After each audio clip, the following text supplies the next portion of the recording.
Hello everyone, I am Savitri Nagrar, lecturer in Electrical and Electronics Department, Jain Polytechnic, Belagavi. I am handling the subject Fundamentals of Electrical and Electronics Engineering.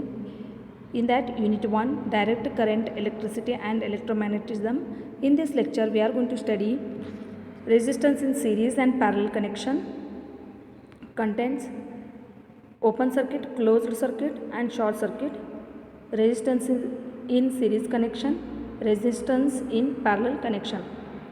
First we will study what is meant by open circuit. Whenever there is a break in a circuit, current cannot complete its path through the consuming devices such as circuit.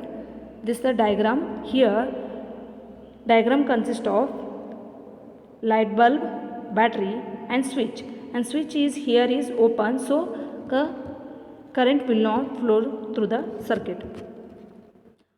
Closed circuit, the circuit in which the current completes its path. Here the circuit fully complete, there is no break in the circuit.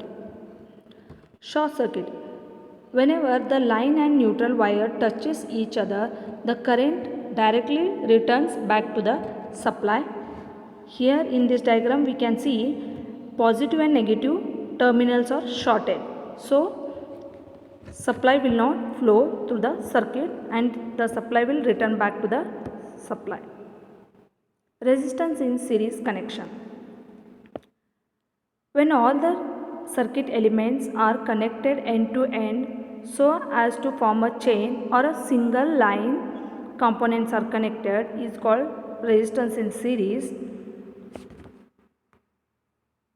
This is the diagram of resistance which are connected in series R1, R2 and R3. Here the voltage is divided V1, V2 and V3. By Ohm's law, we know that V is equal to IR,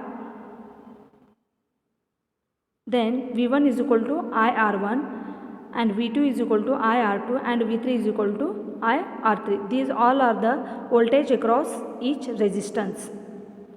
Substitute this values in V is equal to V1 plus V2 plus V3, will get IR equal to IR1 plus IR2 plus IR3.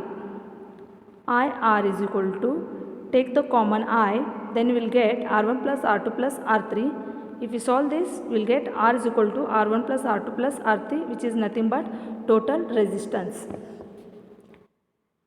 Here, when the number of resistances are connected in series, the total resistance is equal to the sum of individual resistance. Equivalent or total effective resistance of a circuit is greater than greatest resistance connected in series.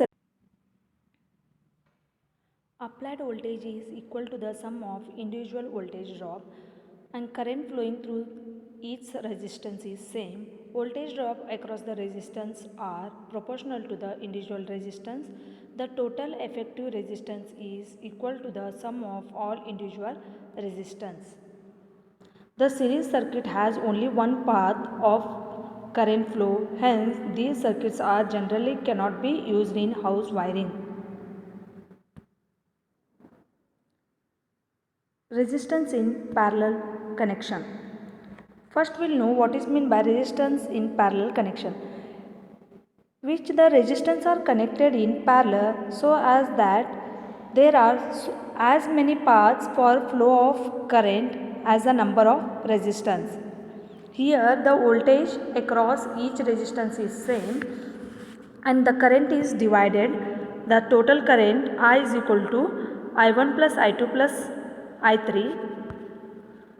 By Ohm's law, if you find out, I is equal to V by R1 plus V by R2 plus V by R3. That is nothing but I is equal to V by R, where V is a applied voltage. If you solve this, we will get V by R equal to V by R1 plus V by R2 plus V by R3. If you solve this, we will get 1 by R1 1 by R equal to 1 by R1 plus 1 by R2 plus 1 by R3. This is the total effective resistance of the circuit. This circuit shows that the resistance are connected in parallel and the voltage across each resistance is same and a current, total current I is divided I1, I2 and I3. The total resistance of parallel circuit is always less than the smallest of the resistance. Different amount of current flows through different resistance. The potential difference across each resistance is equal. The total current is equal to the sum of currents flowing through different resistance. The powers are additive.